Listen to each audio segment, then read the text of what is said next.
Buenos días, hermanos. ¿Cómo están? Buenos días. Es un placer, es un honor estar acá delante de ustedes. Para los que tal vez no me conocen, mi nombre es Jackson Echevarría.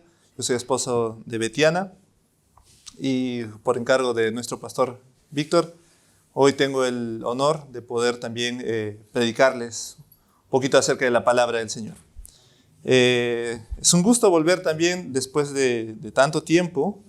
Nosotros vivimos en diferentes lugares, pero ahora último hemos estado de vuelta en Perú y hemos estado trabajando justamente con la iglesia también allá, con algunos jóvenes a cargo de ellos, viviendo 24/7 con ellos y guiándolos, instruyéndolos, discipulándolos en la palabra del Señor. Y algo que quería comentarles el día de hoy es que vamos a ver un tema que también es importante, yo creo que no solamente aquí, sino en todos lados, es acerca de por qué es importante ser una iglesia bíblica, ¿no? ¿Por qué es tan importante esto que se menciona en tantos lugares? Ser una iglesia bíblica. Creo que se entiende, ¿no? Cuando hablamos de una iglesia bíblica que se centra en la palabra de Dios, ¿no? Y la iglesia no es el lugar, sino las personas, ¿no? La congregación de los santos. Entonces, la congregación de los santos que se centran en la palabra es importante. Y vamos a descubrir un poco, les voy a dar algunas razones justo desde la palabra de Dios para ver el por qué es tan importante. A manera también un poco de empezar como una pequeña introducción es que este problema no es nuevo. El problema de las falsas enseñanzas, de las herejías, de los malos maestros, no es nada nuevo. Esto desde el inicio estuvo ahí. Desde el comienzo hay personas, hay falsos maestros, falsos cristianos que están dentro incluso de la iglesia tratando de engañar. Nosotros tenemos que ser conscientes de eso. No podemos estar alejados de esa realidad. Justamente también por el mismo hecho de que hay falsas enseñanzas, y esto se debe en un primer lugar porque, como todos sabemos, el hombre en su estado natural, alejado de Dios, no va a buscar de Dios. De hecho, no conoce de Dios, ¿no? Y no quiere de Dios. Y al no conocer de Dios, ¿qué nos van a enseñar? ¿Qué creen que nos van a enseñar? Nada de lo que ellos conocen, ¿no? El mundo que nos rodea, en el cual vivimos, en el cual estamos, nos brinda toda clase de información. Los noticieros, en el trabajo, cuando uno quiere un consejo, muchas veces, ¿qué hace? Se va o a un amigo o al psicólogo, ¿no? Para que nos ayude a resolver problemas. Y bueno, es lo único que nos han enseñado siempre, ¿no? Pero a lo que voy es que ¿por qué se nos hace tan difícil buscar la solución en la palabra de Dios? ¿Por qué se nos hace tan difícil buscar la solución o el consejo en la Biblia? Eso es algo que nosotros tenemos que ser conscientes y que en la iglesia misma está pasando muchas veces que los creyentes no buscamos primeramente el consejo de Dios, sino vamos rápido a lo que tenemos más rápido a la mano, ¿no? Ya sea un amigo, ya sea, como les digo, los noticieros. Muchas veces hasta me he topado con personas que dicen ser cristianos y leen o están esperando ver el horóscopo. No sé si serán cristianos, la verdad, pero bueno, esto pasa. Y como es tan importante este asunto de buscar el consejo de Dios en la palabra, si nos desviamos, vamos a terminar, no sé, llegando a creer fábulas, mentiras. Les voy a poner un ejemplo, y esto no quiero que suene a mal, pero nuestros vecinos acá al lado, no sé si ya ustedes han ido un poquito más a la izquierda, a la cuadra y hay una iglesia bien bonita, muy hermosa, ¿no? de la secta de los mormones. Bueno, esta iglesia empezó siendo una iglesia evangélica, ¿no? No sé si ustedes conocían un poco de su historia, les animo a que lo conozcan, pero esta era una iglesia evangélica en su tiempo. En un tiempo donde había un gran avivamiento, una gran predicación de los pastores. El pastor que tenía en ese entonces era Joseph Smith. Pero el problema, este era un gran problema que ellos tuvieron ahí, era de que todo era amén al pastor. Y no se leía la Biblia. Resultado, un día Joseph Smith tiene un sueño o visión donde le dice que la Biblia no es suficiente y que necesitaban una revelación mejor. Y ahí sale el libro del Mormón. Y desde entonces hasta ahora se sigue teniendo estos dos. Y ponen el libro del Mormón a la altura de la Biblia, o quizás incluso hasta por encima, ¿no? Pero esto ¿por qué nace? Porque no hay una preocupación de la iglesia de poder buscar más en las Escrituras, de poder confiar en lo que decía Gálatas. Si quieren lo buscamos en Gálatas capítulo 1, versículos 8 al 9. ¿Qué es lo que dice en Gálatas 1 del 8 al 9? Fíjense, si ellos tal vez como pueblo de Dios, como iglesia, tan simple como es esto, que leyeran y permanecieran y confiaran en lo que dice ese versículo,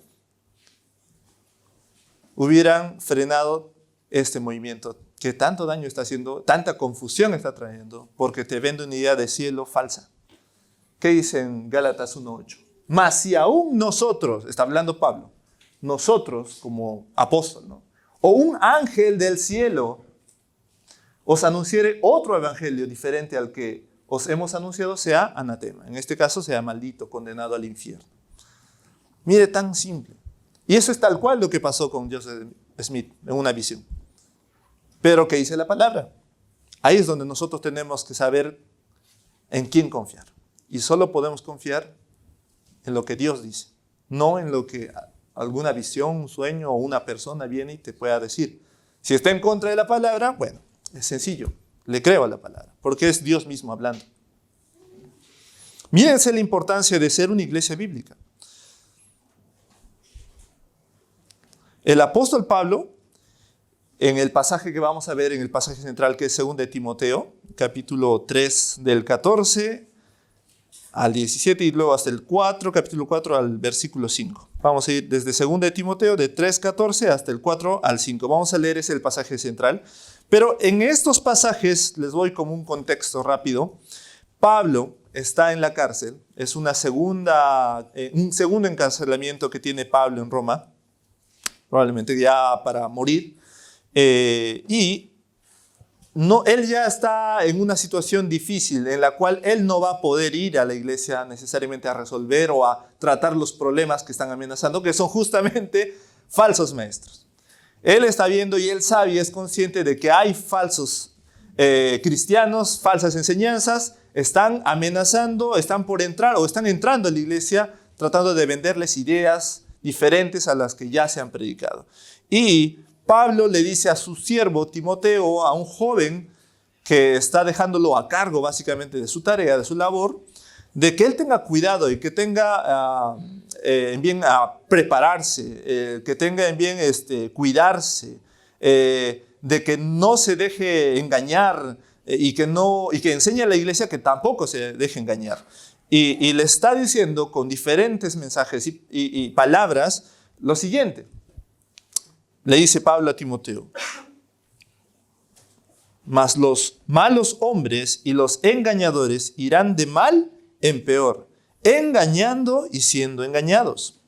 Pero tú persiste en lo que has aprendido y te persuadiste, sabiendo de quién has aprendido y que desde la niñez has sabido las sagradas escrituras, las cuales te pueden hacer sabio para la salvación por la fe que es en Cristo Jesús. Toda la escritura es inspirada por Dios y útil para enseñar, para redarguir, para corregir, para instruir en justicia, a fin de que el hombre de Dios sea perfecto, enteramente preparado para toda buena obra.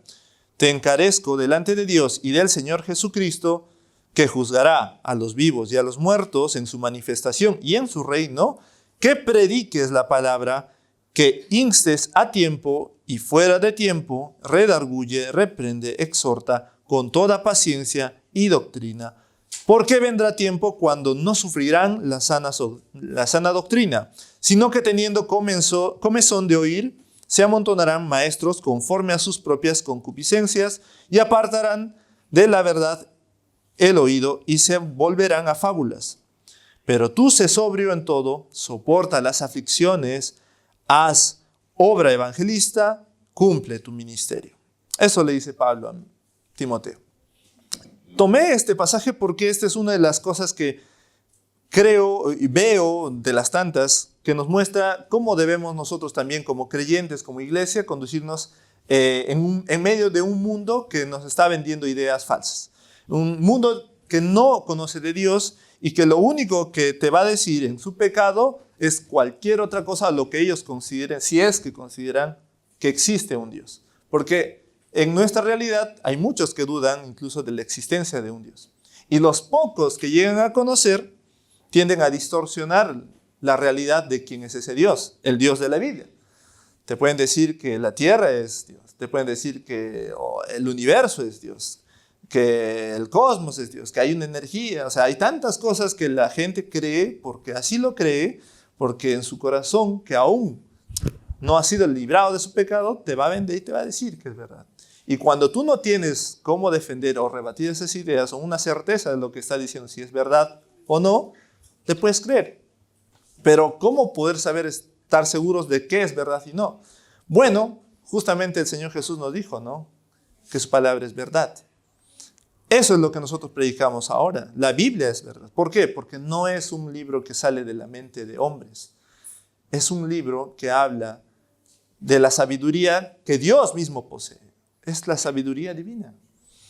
Entonces, y bueno, tendríamos que entrar en todo un estudio de poder hablar de la autoridad de las Sagradas Escrituras y hablar de su inerrancia, infalibilidad, no sé.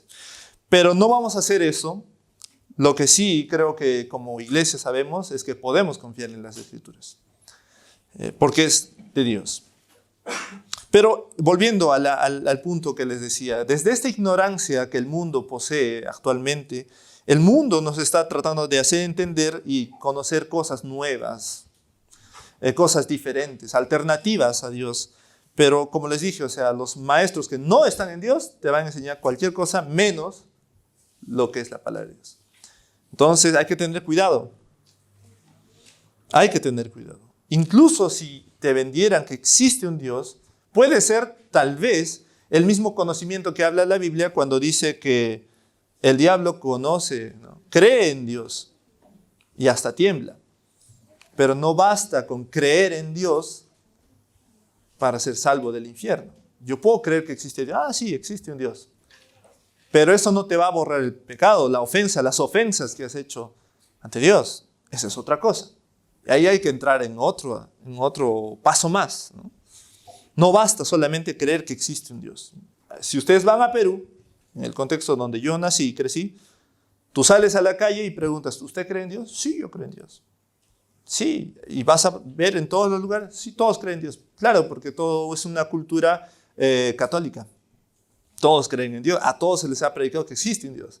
Pero tú los ves en la vida práctica y si tú indagas un poco más en sus creencias reales, ellos no viven como si creyeran en Dios. Creen en Dios, pero creen más en lo que dice la suerte. Creen más en lo que se han soñado. Creen más en otras cosas. Realmente no creen en Dios. En la práctica no viven así. Solamente tienen la idea de que existe un Dios, pero no confían en Él, ¿no? Que esa es la creencia bíblica, en la cual la Biblia nos llama a creer, confiar en Dios, ¿no? Bueno, desde la ignorancia en la que el mundo reside, las personas siempre van a engañar, porque solo te van a dar a conocer lo que ellos han aprendido. Y lo que han aprendido no es de Dios. Lo que han aprendido es del mundo. Todos hemos aprendido y estamos aprendiendo muchas veces cosas todavía aún del mundo, ¿no? Cosas buenas y cosas malas. Cosas buenas como las cosas que tenemos que hacer para el trabajo y demás ciencias, ¿no? Pero también cosas malas, como las alternativas a confiar en Dios, ¿no? Y eso es algo que nosotros tenemos que saber diferenciar y aprovechar lo bueno y desechar lo malo. Pablo ahora le advierte a Timoteo de estos falsos cristianos, falsos maestros, personas que no son verdaderos creyentes, personas que quizás estaban enseñando cosas como el gnosticismo en ese entonces. No sé si saben qué es el gnosticismo, pero es básicamente una mezcla que salió de las enseñanzas cristianas con la filosofía griega que estaba en ese tiempo. Después eso mutó y sale una corriente medio extraña que es el gnosticismo hasta el día de hoy. Y que justamente puede ser que sea esta la amenaza, puede ser también otro tipo de falsas enseñanzas muy ya también judaizantes, tantas cosas que pudieron estar amenazando la iglesia en ese tiempo. Pablo le dice a Timoteo, ten cuidado porque hay falsos cristianos, falsos impostores, ¿no? Se llaman cristianos, se llaman maestros, se llaman apóstoles de repente, pero no lo son. Ten cuidado, le dice. ¿Y saben qué le dice a Timoteo? Lo primero que le dice es, mantente, persevera en lo que has aprendido. Mantente, persevera en lo que has aprendido. ¿Por qué? Porque lo que aprendió no es un conocimiento humano más. Es un conocimiento que viene de parte de Dios. Ahora, la Biblia no es un conocimiento más como aprender matemáticas, como aprender, no sé, alguna carrera universitaria. Estamos hablando de la mente de Dios, estamos hablando de la sabiduría de Dios. Y no es sencillo simplemente aprenderla y entenderla y recibirla y aceptarla o vivirla, o que eso haga efecto realmente en ti. ¿Por qué? Porque estamos hablando de algo que es muy elevado. Miren en 1 Corintios capítulo 2, versículos del 7 al 16. Quiero que veamos desde la misma palabra de Dios de qué se trata. ¿Por qué es que no es tan sencillo que una persona que no es creyente pueda agarrar su Biblia y simplemente leer, ya lo sé, ¿no? Y eso realmente va a tener un resultado? No es tan sencillo como tal. Y eso se lo digo por propia experiencia, porque en México, cuando estuvimos trabajando con mi esposa en un museo, teníamos incluso eruditos bíblicos que enseñaban en un seminario, una carrera casi universitaria, pero no eran creyentes. Yo pensé que eran creyentes y cuando le pregunté, ¿y él a qué iglesia va? No, él no va, él es ateo. ¿Qué? Digo, ¿cómo que es ateo? Pero él enseña Biblia, o sea, no es ateo. Eso a mí me rompía la cabeza, no lo entendía, no podía calzar, ¿cómo es esto? O sea, ¿qué está enseñando entonces? Para que se den cuenta de que esto no es simplemente, leo, estudio y ya se supone que eso va a hacer efecto en mí. No es así. Miren, 1 Corintios 2, 7 al 16, y esto es el porqué. Más hablamos sabiduría de Dios en misterio, la sabiduría oculta, la cual Dios predestinó antes de los siglos para nuestra gloria, la que ninguno de los príncipes de este siglo conoció, porque si la hubieran conocido, nunca hubieran crucificado al Señor de gloria, entonces al Señor Jesús, ¿no? Antes bien, como está escrito, cosas que ojo no vio, ni oído oyó, ni han subido en corazón de hombre, son las que Dios ha preparado para los que le aman. Pero Dios nos las reveló a nosotros por el Espíritu, porque el Espíritu todo lo escudriña, aún lo profundo de Dios, porque ¿quién de los hombres sabe las cosas del hombre, sino el Espíritu del hombre que está en él? Así tampoco nadie conoció las cosas de Dios, sino el Espíritu de Dios.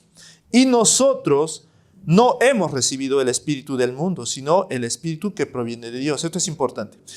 Para que sepamos lo que Dios nos ha concedido, lo cual también hablamos, no con palabras enseñadas por sabiduría humana, sino con las que enseña el Espíritu, acomodando lo espiritual a lo espiritual. Pero el hombre natural no percibe las cosas que son del Espíritu de Dios, porque para él son locura y no las puede entender, porque se han de discernir espiritualmente. En cambio, el hombre espiritual juzga todas las cosas, pero él no es juzgado de nadie. Porque ¿quién conoció la mente del Señor? ¿Quién le instruirá? Mas nosotros tenemos la mente de Cristo. Esto es, cuando dice nosotros, está hablando en términos de los creyentes. Solamente un creyente que ha nacido de nuevo, que Dios ha obrado en su ser y ha vuelto a nacer, tiene un nuevo corazón, tiene una nueva mente, tiene una capacidad nueva que le da el Espíritu Santo de poder entender esta sabiduría que está en la Biblia. Solamente un creyente puede hacer eso. Un simple mortal, un hombre natural, como dice acá Pablo, no puede. Por más de que intente, por más de que se esfuerce, por más que estudie todo lo que quiera, no va a poder hacerlo. Es así, así funciona. Eso es lo que la Biblia nos está mostrando hoy, justamente lo que estamos leyendo. Timoteo ahora como les decía hace un momento, es llamado. Le dice primero, entiende tu contexto, mira las amenazas. Por eso, Timoteo, tú tienes que hacer una cosa. Permanece, persevera, persiste en lo que has aprendido. ¿Y qué ha aprendido? Bueno, las Sagradas Escrituras, ¿no? ¿De quién lo aprendió? Y ahí menciona que lo aprendió desde su niñez, ¿no? Dice, recuerda de quién también lo has aprendido. De tus padres. Bueno, en este caso de su madre y su abuela, ¿no? La enseñanza en la casa, en la familia. No sabemos qué pasó con el papá. No nos menciona mucho al respecto de qué pasó con su papá. Quizás murió tempranamente.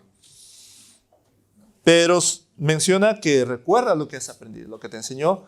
Y si ustedes leen todo el libro del segundo de Timoteo, ustedes se van a dar cuenta en el capítulo 1, versículo 5, menciona a su abuela y a su mamá, ¿no? Que son las que le instruyeron, que le enseñaron en la fe. Y ahora dice, recuerda esto que se te enseñaba desde tu niñez. Y no habla en el versículo 15, ¿no? De 2 de Timoteo, versículo 15 dice, recuerda de quién lo has aprendido. ¿Qué has aprendido? ¿Las experiencias de tu abuelita, Loida? No. ¿La sabiduría de mamá? No. Dice, las Sagradas Escrituras. Sí, aprendió a través de ellas, pero no aprendió lo que ellas idearon. Aprendió las Sagradas Escrituras. Como buenas mujeres de fe cristianas, le enseñaron al pequeño Timoteo, desde niño, a creer en Dios, a conocerlo, a acercarse, a temerlo, ¿no? Y esto es lo que le dice Pablo, permanece en todo lo que se te ha enseñado, de las Escrituras. Esto es muy importante.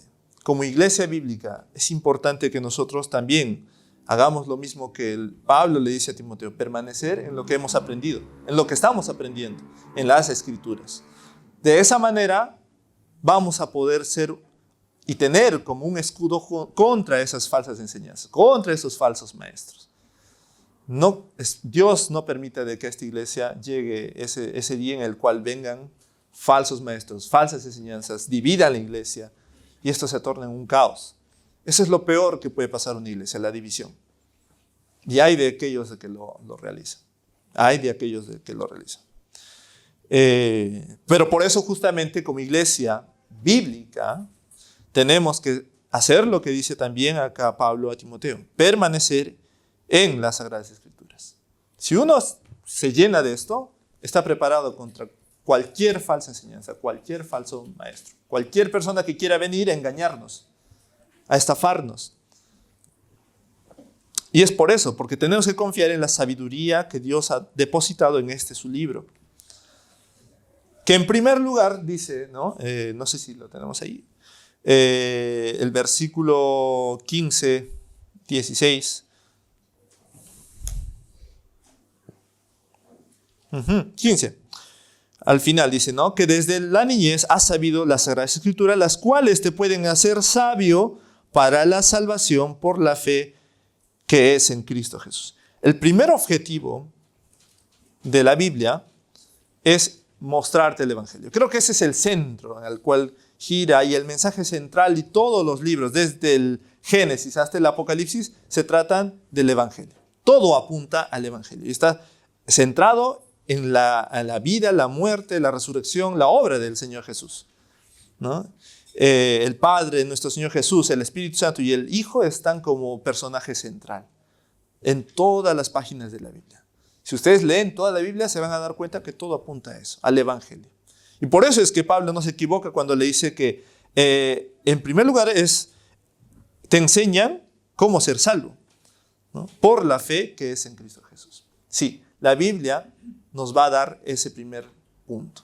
Entonces, si alguien viene y nos dice, no, sabes que tú puedes ser salvo porque tienes que ser bueno, cumplir los 10 mandamientos, dices, no. Mira, la Biblia trata de esto, la fe en Cristo, la gracia. No nos van a engañar, no nos van a añadir cosas, no nos van a poner más pesos. Es sencillo de poder entender que uno se puede salvar del infierno por la fe en Jesús, por el Evangelio. Ese es el primer objetivo que tiene la Biblia, la salvación del infierno. Y te dice el cómo y quién lo realiza. Y para lo cual no hay que ser un erudito. O sea, Es lo bueno de la Biblia. La Biblia está diseñada de tal manera y con una sabiduría que tú no necesitas ser un erudito, un experto. Quítense eso de la mente, de que uno tiene que ser un experto para entender la Biblia. Ese es un mito. En realidad no. Dios ha hecho que un niño pueda entender esto. El mensaje central de la salvación es tan sencillo que un niño chiquito lo puede entender. Si lo explicas con sencillas palabras, sin tener que meter demasiadas terminologías. Explícaselo sencillo y lo va a entender. Si puede entender la tecnología de un celular, pueden entender esto. O sea, es sencillo, es fácil. De lo demás se encarga el Señor, de convencer de pecado, de hacer que esto florezca en su corazón. La semilla es plantada y el Señor es el que hace germinar eso, ¿verdad? Pero hay que hacer la primera labor, que es enseñar, predicar la Biblia. Desde niños, a los niños. Miren que Timoteo no vivió en una familia donde había papá y mamá. No es una excusa, y esa es la primera aplicación que tengo para ahora la iglesia. Es que no es una excusa que la familia está rota, que la familia está incompleta, que no hay las figuras completas, y por eso es que no se puede lograr que este niño vaya a crecer bien. Esa es mentira. Mientras uno, así sea uno de los padres nada más, o incluso la abuela, como tuvo el caso de Timoteo, se ponga a hacer su labor de enseñar y guiar a los pequeños en la palabra de Dios, el Señor puede obrar en esa fidelidad de esa labor. Así le pasó a Timoteo. No tuvo una familia perfecta, pero se hizo lo que se tuvo que hacer. Una iglesia bíblica va a hacer esto. Va a obedecer al Señor en enseñar a los niños desde chiquitos. Miren lo que dice.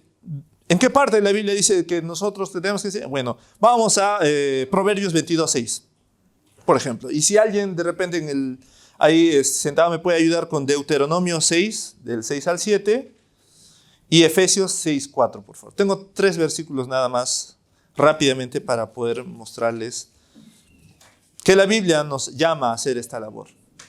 Sobre todo a los papás, ¿no? A los adultos, a los que son papás o abuelos. Miren estos pasajes. Primero, Proverbios 22:6. Proverbios 22:6. Dice, instruye al niño en su camino y cuando fuere viejo no se apartará de él. ¿No? Vamos a Deuteronomio 6, del 6 al 7 ahora. Deuteronomio 6, del 6 al 7. ¿Quién puede leerlo? ¿Quién desea leerlo? Sí, Huguito, por favor. Deuteronomio 6, versículo 6 dice, y estas palabras que yo te mando hoy estarán sobre tu corazón, y las repetirás a tus hijos y hablarás de ellas estando en tu casa y andando por el camino y al acostarte y cuando te levantes. Mira qué es lo que le manda al Señor al pueblo, el Señor al pueblo de Dios. Estas palabras, obviamente está hablando de la palabra del Señor, te mando hoy, que estarán sobre tu corazón. En primer lugar estarán sobre los papás, ¿no? En mi corazón, atesorados, guiarán primero a mí como papá, y luego dice, repítelas a tus hijos. Habla de ellas cuando estés en la casa, también cuando estés andando en el camino, o sea, cuando estés en, no sé, un trajín, en una cosa que estás haciendo tus cosas, ¿no? Pero también al acostarte y cuando te levantas. O sea, todo el tiempo, háblales a tus hijos de la palabra del Señor. Enséñales. Enséñales. Si no lo haces tú, lo va a hacer el mundo. Ya lo está haciendo. Efesios 6:4, ¿qué dice? ¿Quién puede leer Efesios 6:4? Muy bien, sí, por favor. Y vosotros, padres, no provoquéis a ira a vuestros hijos, sino criadlos en disciplina y amonestación del Señor. Mira, qué lindo.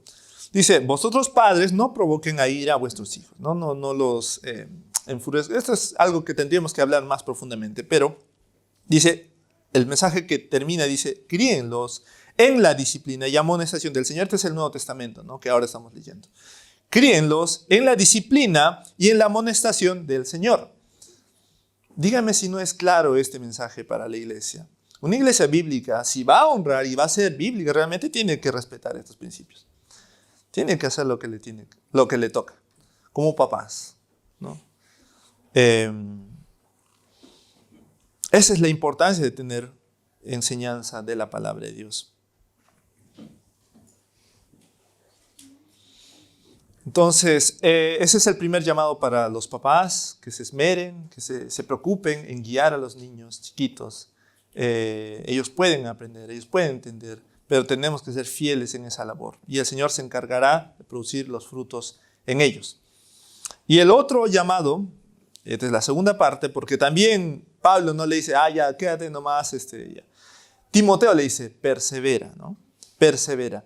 Tiene que haber una respuesta en los niños y en los jóvenes, en este caso, que también están acá en la iglesia.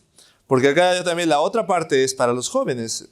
El segundo llamado es para todos los niños y jóvenes que me escuchan. Y gracias a Dios que esta iglesia también no está separada en jóvenes, niños aparte, en el momento de la predicación. Y gracias a Dios que están todos juntos, como es la iglesia desde un inicio, donde estaban los mayores, los adultos, los jóvenes y los niños, bebés, todos reunidos en el momento de la predicación. Así fue siempre. No sé por qué se separa ahora, pero debería ser así siempre. Porque ahora puedo hablarles a ustedes niños, puedo hablarle a los jóvenes también que me escuchan. Porque acá también en lo que estamos predicando, en lo que Pablo está mencionando, le dice a un joven llamado Timoteo. Él no era un adulto, era un jovencito. No sabemos exactamente la edad, pero era, al parecer, por lo que él habla en sus libros, en las cartas, él era muy joven. Tanto así que le dice, no tengas miedo, que no te sientas acobardado por tu juventud, le dice. Seguramente era muy jovencito, no sabemos la edad, pero es un joven al cual se le dice, persevera. Y si ustedes, jóvenes y niños, no van a hacer caso a sus papás, y no van a preocuparse en estudiar y leer la Biblia, entonces ustedes también van a ser prontamente engañados. Eso es lo que nos está diciendo. Mira, hay falsos maestros, hay personas que te van a engañar. ¿Qué tienes que hacer? Persevera. Mantente, sigue leyendo. No te apartes de lo que te están enseñando de la Biblia, sino continúa estudiándola. Haz caso, sé obediente. ¿Qué dice Efesios 6.1? A ver, un jovencito de la iglesia, a ver que me pueda ayudar en leer. Efesios 6.1. Y si no hay voluntarios, yo dedo casi. A ver, ¿quién puede leer Efesios 6.1? ¿Ahí? Muy bien, sí. Por favor. Efesios 6.1. Hijos, obedeced al Señor a vuestros padres, porque esto es justo. Ajá. ¿Qué dice? Niños, jóvenes, hijos, obedezcan a sus padres, porque esto es justo. No es algo descabellado, no es algo que se le ocurre a tu papá nomás o a tu mamá, no. Es el mandato de Dios. ¿Por qué tienes que obedecer a tus papás? ¿Por qué? Porque Dios lo está mandando. Esa es la razón. Porque Dios te lo está mandando. Y si amas al Señor, obedéceles. Obedéceles.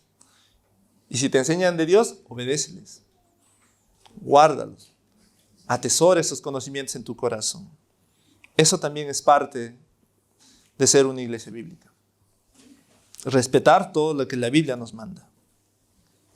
Ahora, a Timoteo le están diciendo lo mismo. Persevera, persiste en las enseñanzas de la Biblia, lo que te han enseñado desde niño.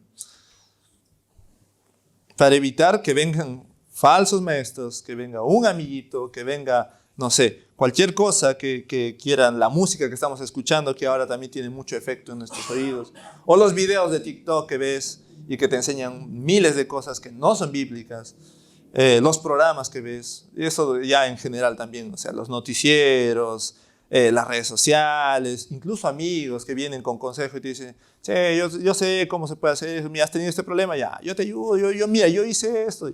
No necesariamente te hablan de la Biblia. Hay que saber ser sabios y hay que saber discernir qué consejo es valioso, qué consejo no lo es a la luz de la Biblia. Una vez más, la iglesia bíblica tiene que saber pararse y defender la sabiduría de Dios antes que el consejo de mi hermano, de mi amigo. Porque sí, la familia también te va a influir, también te va a predicar, te va a decir cosas. Y lamentablemente vamos a tener que decirle, ¿sabes qué? Gracias, pero no voy a hacer lo que el Señor me dice, ¿no? No tenemos que ser necesariamente irrespetuosos, pero sí tenemos que ser sabios en discernir cuándo debo prestar atención, a qué consejo y a qué no. Si es que realmente nos llamamos una iglesia bíblica, así va a ser, ¿no? Puede parecer exagerado si hay personas que aún no conocen del Señor y nos visitan ahora, pero una iglesia, la verdadera iglesia del Señor, se somete a la palabra y a lo que manda nuestro Señor. Así vivimos nosotros, los cristianos. Por eso también después le va a decir, mira, no necesitas el consejo de tus amigos. Estoy parafraseando, ¿no?, lo que Pablo está diciendo a Timoteo. No necesitas. ¿Por qué? Porque el versículo 16, ¿qué le va a decir? Toda la escritura es inspirada por Dios, viene de la mente de Dios, es la sabiduría de Dios. Es mejor que cualquier sabiduría y consejo del mundo y de todos juntos y de todos los sabios no van a alcanzar a ser mejor que el consejo que Dios te da. Eso es lo que tienes acá. La Biblia es inspirada desde la mente de Dios. Él la sopló y te la dio. Todo el consejo que necesitas. No necesitas más. Solamente léela, úsala. Ni los más sabios te van a poder dar un mejor consejo del perfecto, santo, justo y bondadoso consejo que tiene Dios para ahora, para darte. Entonces, ¿qué le dice? Toda la escritura es inspirada por Dios. Y no solamente eso, es útil. ¿Útil para qué? Para enseñarte. En primer lugar, dice que la Biblia nos puede enseñar todo lo que necesitamos saber de esta vida, pero también nos puede ayudar para enseñar a otros, ¿no? Justamente. Y así protegernos de las falsas enseñanzas, de las herejías, de las cosas que vienen del mundo, que nos rodean y todo el día nos están bombardeando la cabeza y la mente y nos llenan de tantas cosas que no son necesariamente buenas.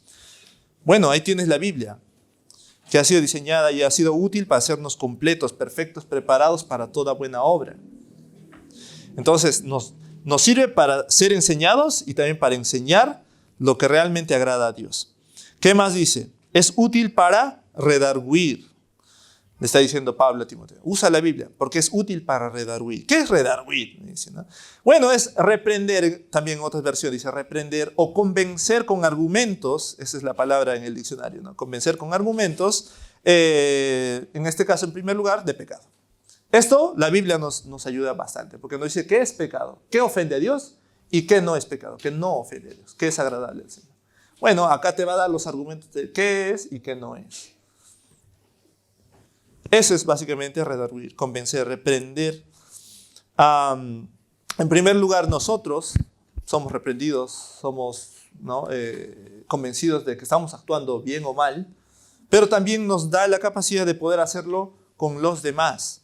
Y esto, ojo, si ustedes, otra vez, apelo al hecho de que si somos una iglesia que se mantiene en la palabra de Dios, ahí tenemos mucho que hacer, porque el Señor manda al momento de redarguir, de reprender o de convencer, en Mateo 18, del 15 al 17, por ejemplo, Mateo 18, si podemos ir en nuestras Biblias, Mateo 18, del 15 al 17,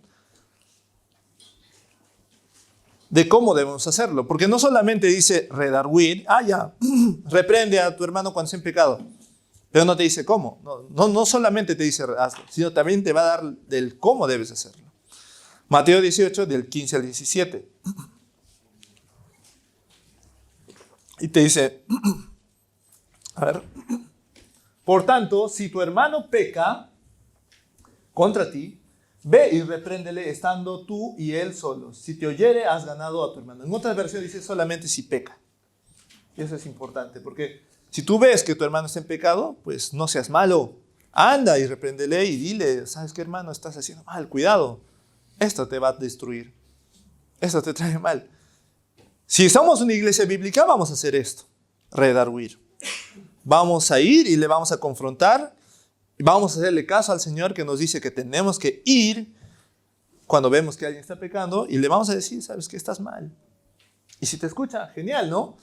Porque hemos guardado, hemos ganado un hermano que se estaba por embarrar en el lodo y lo hemos salvado. Esa es la base, digamos, del por qué tenemos que redarguir. Porque los amamos, los cuidamos. Y si te oye, excelente. Pero si no te oye, ¿qué haces? Bueno, ahora sí, vamos con 2 o más testigos, porque si no te oye, vamos con 2 personas más que podamos encontrar, que son más maduras quizás en la iglesia. Puede ser ahí sí el pastor. y su familia quizás. Y en boca de 2 o 3 se discutirá el asunto y veremos qué ha pasado, ¿no? Que Él nos aconseje, que Él medie, realmente le puede de repente convencer el testimonio de 2 o 3 personas más, que no solamente soy yo, sino otros más están viendo que realmente estoy en pecado. Si se arrepiente, excelente, y si no, bueno, lamentablemente tenemos que pasar al tercer paso, ¿no? Que es que lo vamos a llevar ante la iglesia. Ese es el tercer paso que dice ahí. ¿No? Si no los oyere ellos, dilo a la iglesia. Sí, muchas veces en la iglesia donde hemos estado en Perú, también es una iglesia bíblica como esta. Ha habido casos en los cuales hemos tenido que confrontar hermanos hasta el tercer paso, llevándolos acá al frente de la iglesia. Se tenía que hablar en la iglesia entre los miembros y decirles, ¿saben qué, hermanos? Lamentamos decirles esto y les contamos, ¿no? Esto ha pasado y le invitamos, por favor, pasa. Pasaba el hermano y él tenía que hablar y contar y hablar de su asunto y hablar de su arrepentimiento o no. Se le invitaba a que se arrepintiera, pero tenía que hacerlo. Y si no, bueno, tómalo por gentil, como un publicano, o sea, un no creyente. Ese sería más o menos el equivalente, ¿no? De lo que sería ahora un no creyente. No es un cristiano. ¿Por qué no se arrepiente? No se arrepiente. Y un cristiano tiene la tarea de arrepentirse si alguien le muestra su pecado. Y es llamado por el Señor a mostrar humildad cuando alguien te reprende y te dice, ¿sabes qué? Estás pecando. Ah, perdóname, no me he dado cuenta. O sí, perdóname, estoy fallando en esto. Lo siento, perdóname, Señor, perdóname, hermano. ¿No? Eso sería lo ideal, pero muchas veces, ¿qué pasa? Nos confrontan y saltamos, ¿no? ¿Qué te pasa? ¿Cómo vas a decir eso? ¿No? Mi orgullo es herido y yo ahí trato de defenderme, ¿no? Y no, eso no es la actitud bíblica. La actitud bíblica es, si te reprenden, pues toma el consejo. Sé sabio y acepta la reprensión, como dice, ¿no? La palabra también, ¿no? El sabio acepta la reprensión, pero el necio no. Necio no. Muy bien. La Biblia no solamente nos ayuda a redarguir, pero también nos corrige. ¿Qué? ¿No es lo mismo? No. La corrección es algo que va un poquito más allá. No solamente te muestra el pecado como redarguir, sino también te muestra la salida. Que eso es algo que también se tiene que hacer cuando llevamos a una persona a la disciplina bíblica, ¿no? Que sí, te muestro el pecado, pero también te digo, te corrijo. Mira, así no, así se hace. La palabra nos manda a hacer esto. Y eso es importante. No nos olvidemos de este paso de corregir e instruir en justicia. Es que si yo veo que Nico, por ejemplo, no, Nico, hoy te vi, estás saliendo en boliche el otro día. Bueno, y ya está, y me quedo ahí. No, pues, estoy haciendo solamente como un martillo, ¿no? Le estoy dando, pero no le doy la solución. ¿Qué tienes que hacer? Bueno, mantente, Señor. Esos lugares no convienen. Vamos, y hay que hacer actividades que sí puedan ser de provecho para ti, que te acerquen más al Señor. Y lo ayudo, me ofrezco de ayuda, y ahí está el acompañamiento. ¿Cómo te ayudo, hermano? ¿No? Por poner un ejemplo, no en tu caso.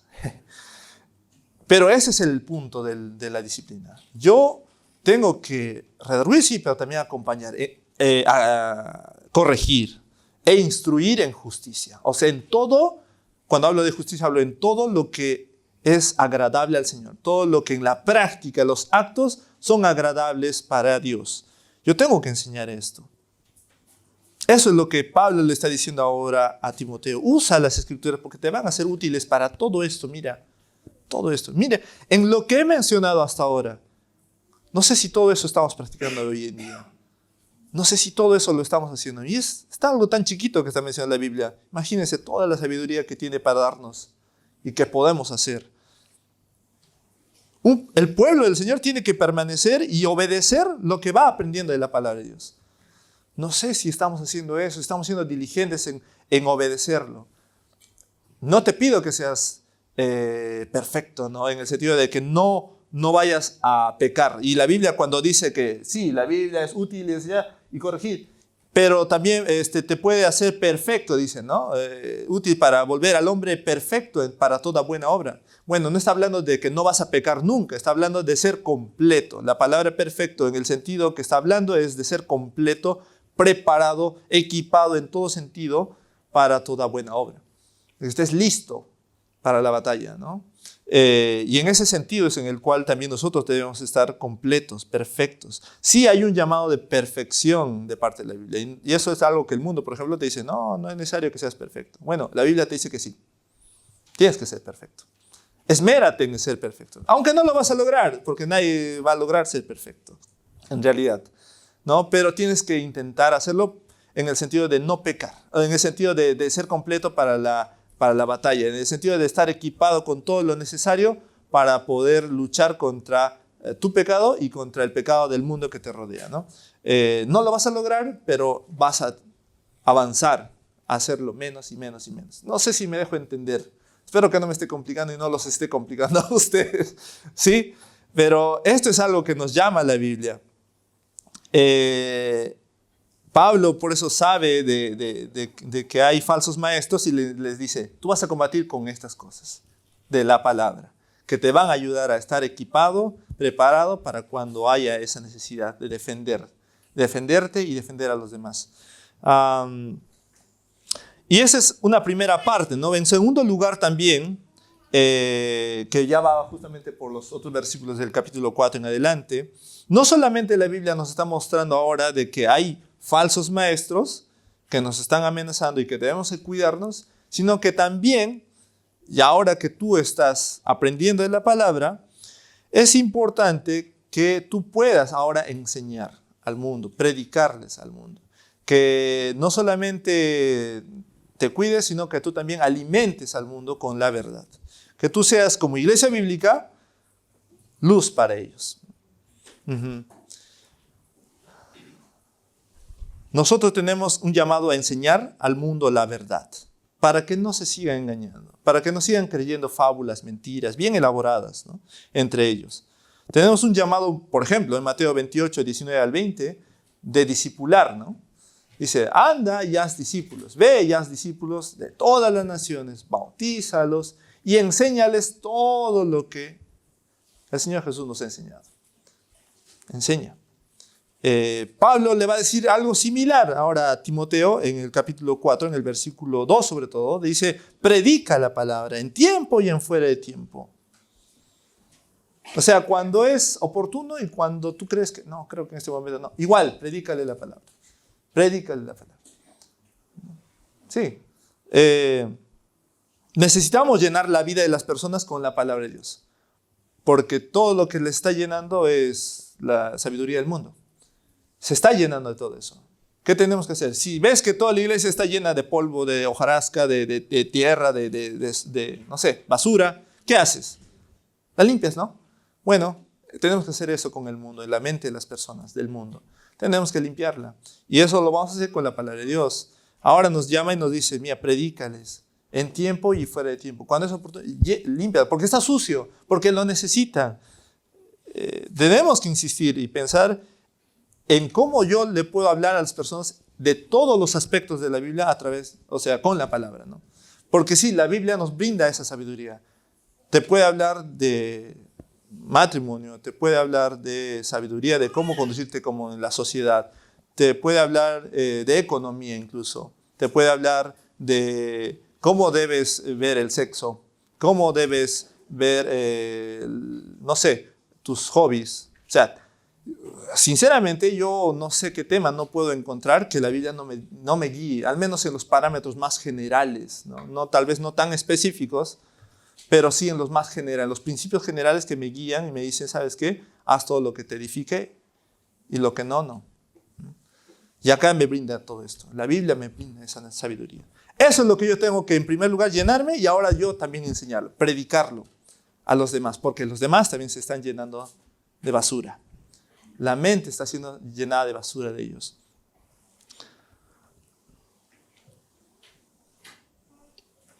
Mira que tú muchas veces estás en el trabajo y encuentras un amigo que están hablando con otro amigo y le están aconsejando mal. Y a veces nos quedamos callados. Y nosotros podemos intervenir y decirle, ¿sabes qué? Mira, yo te puedo dar otro consejo, otra alternativa. Busca al Señor. Mira esto que dice el Señor al respecto de este problema. No hagas esto, no vamos por ese lado, hay que hacer esto. Pero a veces solamente decimos no, o por ejemplo, ¿no? Si te invitan, oye, vamos a tomar. Y tú le dices, no, ¿sabes qué? Y le mientes encima. Le dices, no, es que estoy ocupado, no sé. En vez de decirle, no, porque esto no es agradable. Yo soy cristiano y yo quiero agradar a Dios y Dios me ha dicho que esto no es agradable. Perdóname, discúlpame, pero no voy a participar de esto.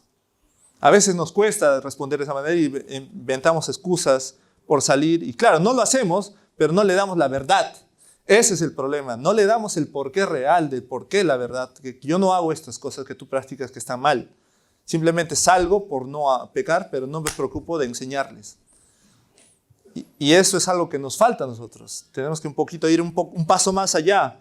De no solamente no pecar, sino también enseñarles a que no lo hagan. Influir en mi alrededor y en mi entorno. Y a los que lo están haciendo, gloria a Dios, qué bueno, sigue adelante, hermano. Si es así lo estás haciendo, excelente. Con mucho más ahínco, hazlo. Somos llamados a exhortar. Después ahí también les va a decir, ¿no? Redarguye, reprende, exhorta. Lo mismo que hemos visto hace un momento, en versículos más arriba, lo mismo le va a decir ahora a Timoteo. Mira, el mundo está caído. Ahora tú predica la palabra en tiempo, fuera de tiempo. Redarguye, reprende, exhorta. Exhorta es animar también, ¿no? Anímales, ¿no? Con toda paciencia. Si no lo haces con paciencia, imagínate, la persona que va a estar siendo animada por ti, más bien se va a desanimar, ¿no? Tienes que tener paciencia, tienes que tener amor por esas personas a las cuales vas y les predicas el evangelio. Les predicas la palabra de Dios, los vas guiando. Tenía un amigo, la persona que a mí me trajo al Señor en el sentido de me predicó y me discipuló inicialmente. Este amigo tenía una facilidad para hablar de la palabra de Dios.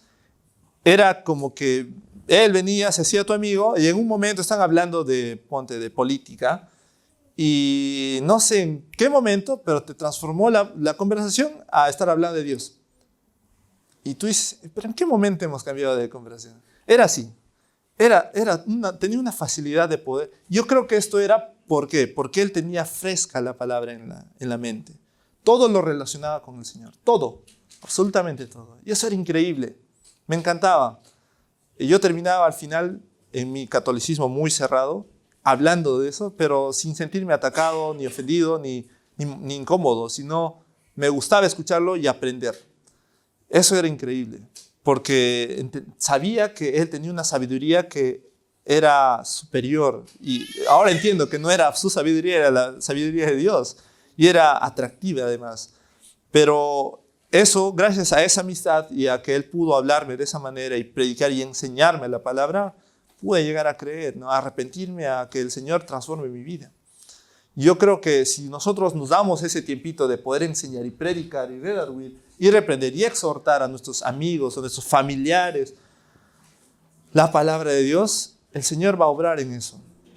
Pero si no, vamos a dejar que la sociedad siga tal como está, el mundo siga tal como está, y en vez de estar luchando la batalla que deberíamos estar luchando, vamos a dejar que el enemigo gane y que se les llene de información falsa a las personas y que ellos estén muriendo, literalmente muriendo, porque el que no se arrepiente en esta vida va a morir eternamente, ¿no? Eso es lo que va a pasar. Entonces nosotros estamos mirando básicamente como una película, que todos se mueran, ¿no? Y no está bien, no está bien. Tenemos que hacer algo.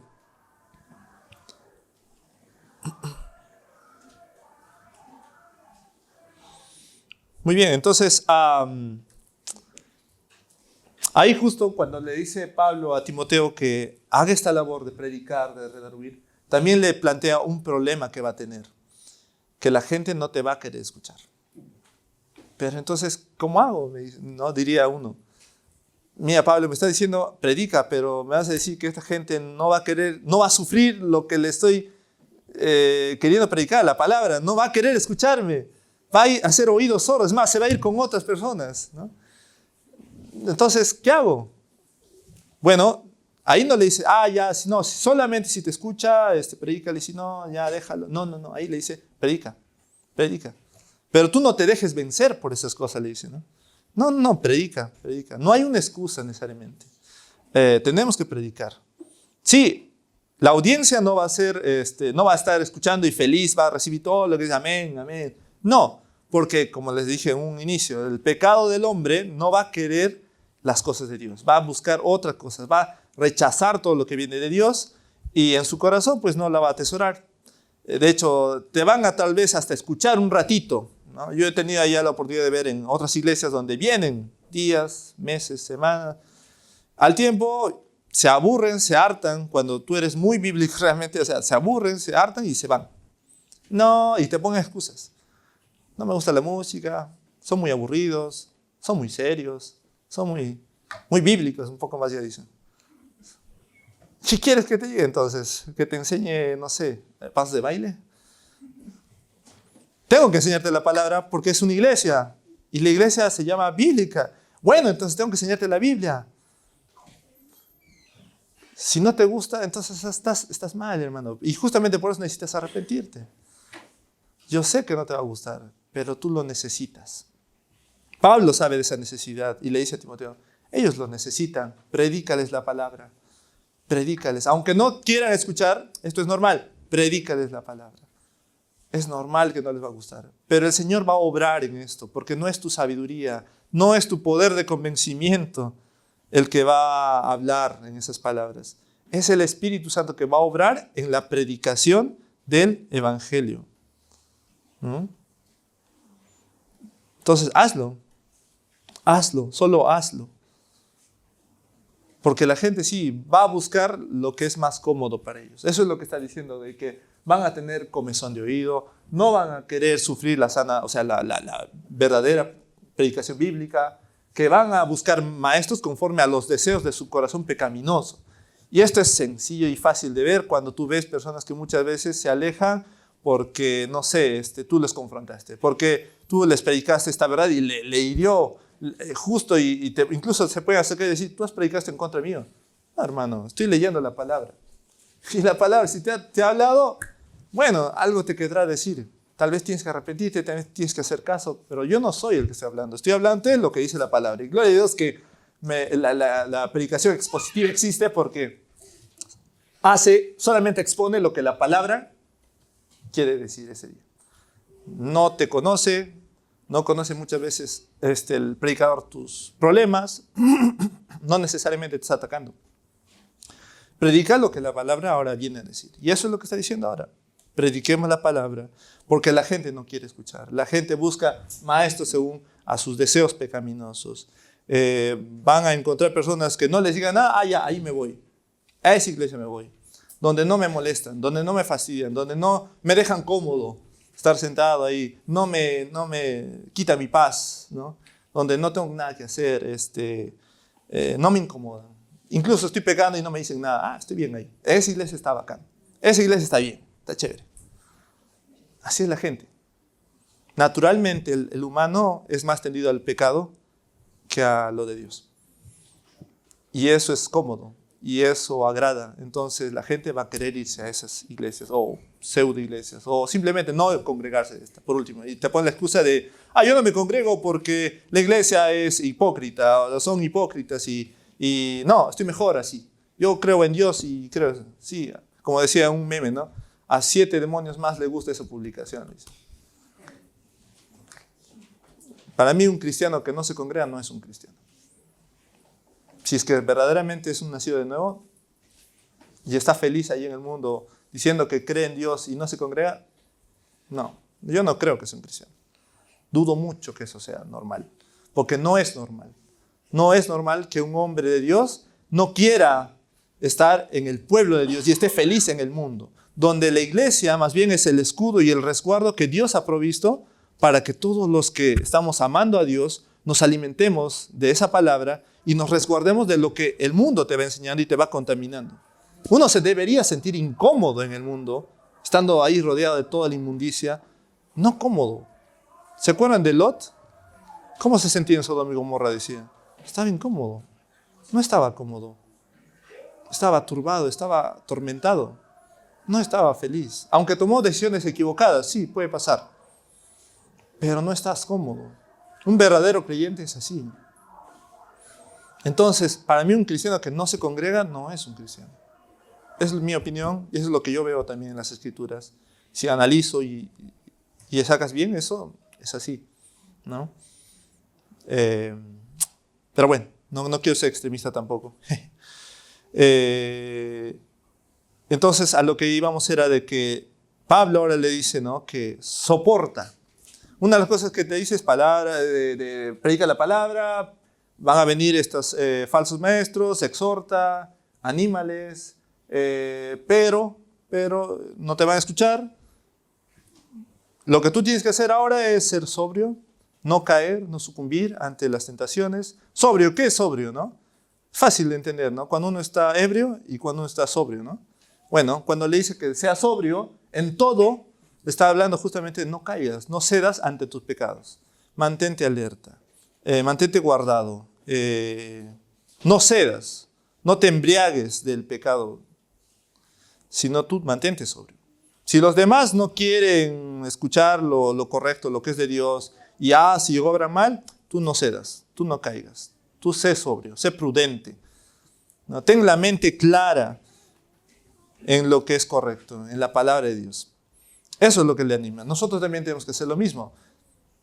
Nosotros vamos a predicar la verdad, y si por más de que la mitad o toda la iglesia se vaya, nos quedaremos con 1 o 2, bueno, así será. Pero no nos vamos a rendir ante el pecado y no nos vamos a acomodar al pecado de las personas para poder atraerlas. No, tenemos que ser firmes. Tenemos que ser prudentes, tenemos que ser claros. ¿A quién quieres agradar? ¿A Dios o a los hombres? Bueno, yo quiero agradar a Dios, entonces así será.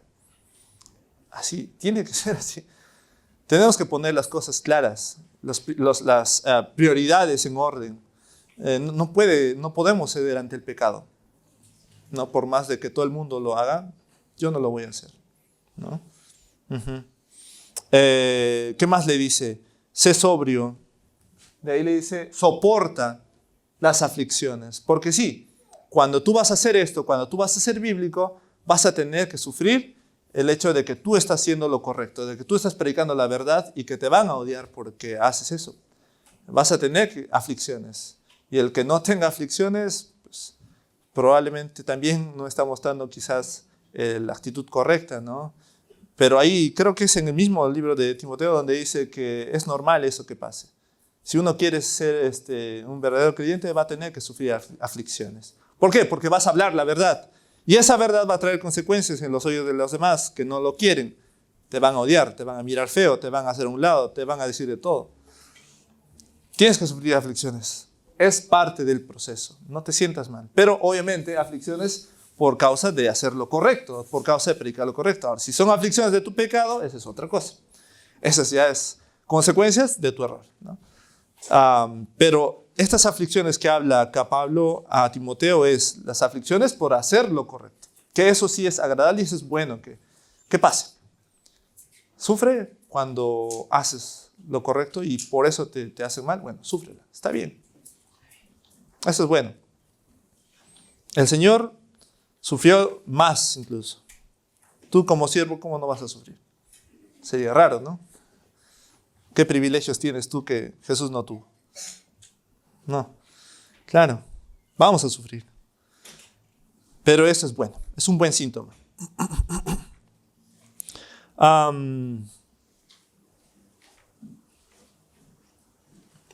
Muy bien, entonces termina diciendo, haz la obra de evangelista, ¿no?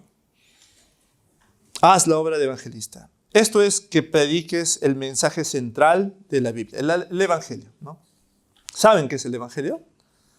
Sí. ¿Alguien que me pueda decir qué es el Evangelio? Ya, sí, les pueden decir como las buenas noticias, muy bien, pero ¿qué es el Evangelio? Ya, pero ¿qué es el Evangelio? Está bien, pero no es el Evangelio. ¿Qué es el Evangelio? Ajá. Así es. Cuando les pregunten qué es el Evangelio, lo que han dicho ustedes es correcto, de cómo se le llama al Evangelio, lo que traduce la palabra Evangelio como, ¿no?, buenas noticias, pero eso no es el Evangelio. El Evangelio es que el Señor Jesús vivió una vida perfecta. Era Dios, se hizo hombre, vivió una vida perfecta, murió por nuestros pecados, resucitó al tercer día y subió a los cielos. Ese es el Evangelio. Ese mensaje es el Evangelio.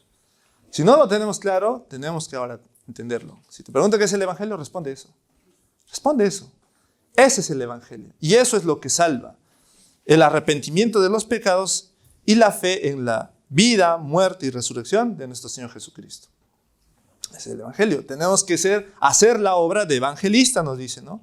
O sea, predique el Evangelio. Si no sabemos nosotros el Evangelio, imagínate, ¿qué vamos a enseñar? Si eso es lo más básico que un cristiano tiene que saber. Se supone que eso es lo que has recibido para que te conviertas, ¿no? Para que seas salvado del infierno. Si no lo haces, pues, ¿de qué estamos hablando? Imagínense, iglesia, estamos en problemas si no sabemos qué es el Evangelio. Tenemos que hacer la obra de evangelista y tenemos que conocer perfectamente de qué trata el Evangelio. ¿De qué te estás arrepintiendo cuando te llaman a arrepentimiento? Porque muchos se arrepienten solamente de las cosas superficiales, pero en realidad no se da cuenta de qué se está arrepintiendo. Y cuando te dicen arrepiéntete de tu pecado, tú dices, ay, así me arrepiento de ser mentiroso, ya no voy a ser mentiroso. ¿Por qué? Porque eso hace mal a mi esposa, a mi entorno, Ese no es un arrepentimiento bíblico, eso no te sirve.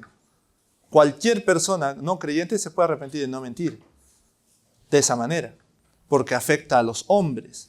Pero el arrepentimiento bíblico al cual te dice arrepiéntete es arrepiéntete de ofender a Dios. Tu mentira ofende a los hombres, sí, pero sobre todo en primer lugar ofende a Dios. Entonces tienes que arrepentirte de eso en primer lugar.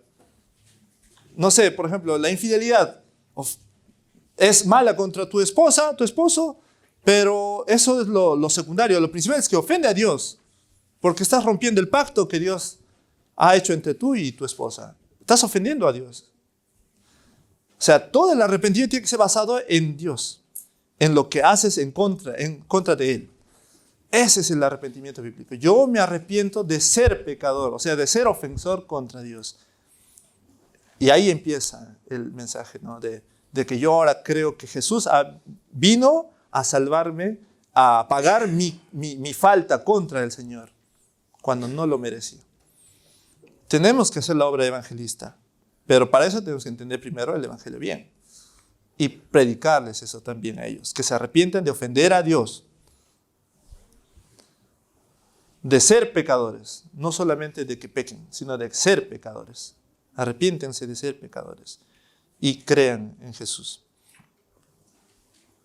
Y como les dije, o sea, Pablo no le dice, mira, tu audiencia no te va a escuchar, estás perdiendo tiempo. No, predícales. Ellos lo necesitan. Predica el Evangelio, exhórtales, háblales de la Biblia. Y cuando hablamos del Evangelio, que es la predicación principal que tenemos que hacer, vamos a Romanos 1:16. Romanos 1:16 nos dice, Romanos capítulo 1, versículo 16.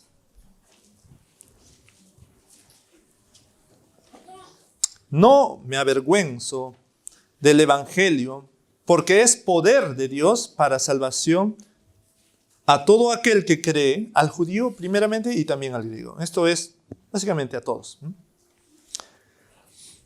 No me avergüenzo del Evangelio porque es poder de Dios. Mira, el Evangelio, la predicación del Evangelio es tan importante que hagamos, porque no es solamente que tú vas a ir y vas a tratar de convencerlo, este cristiano, ¿no?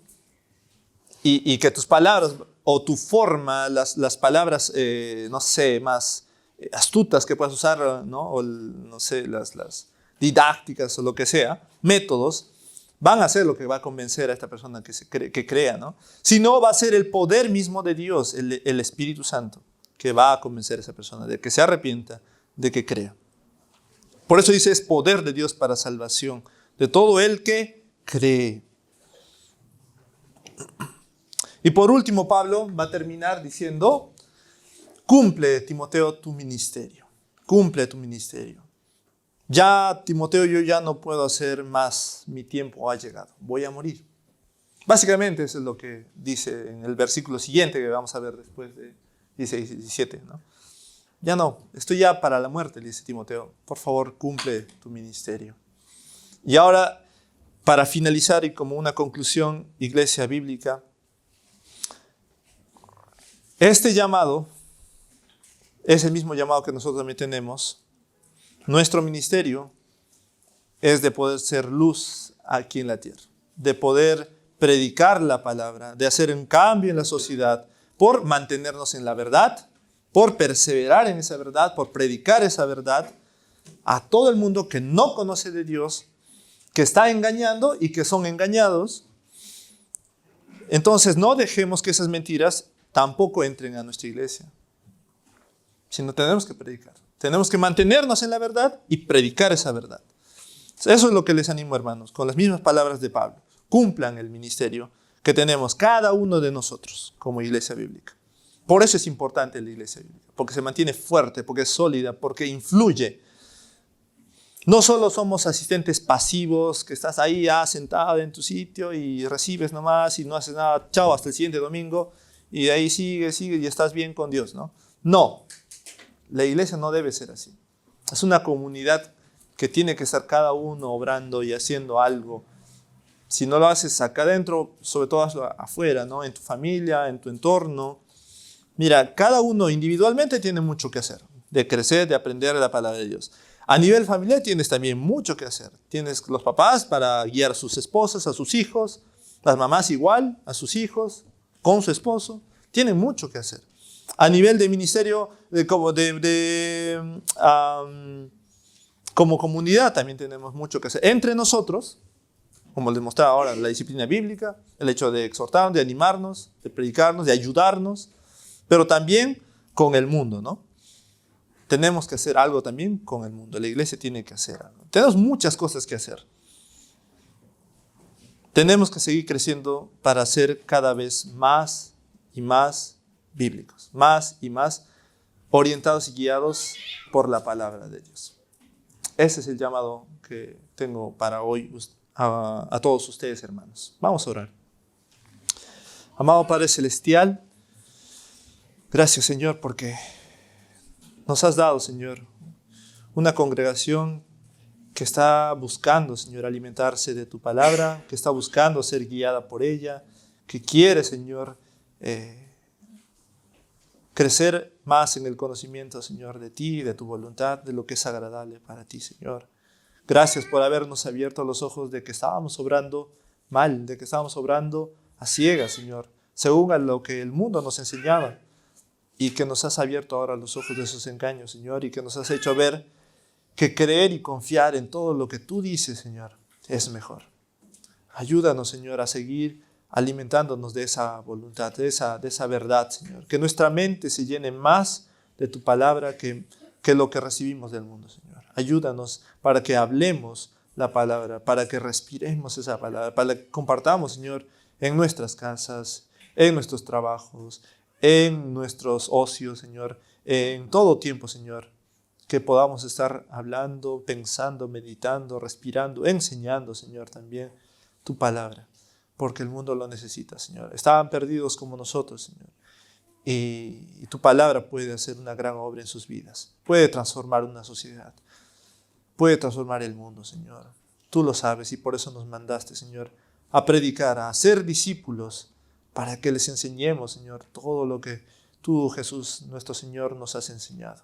Gracias, oh Padre. Te ruego, Señor, que esta iglesia pueda ser una iglesia bíblica. ¿Por qué? Porque es importante, Señor, y eso nos estás mostrando a través de tu palabra. Gracias, Señor.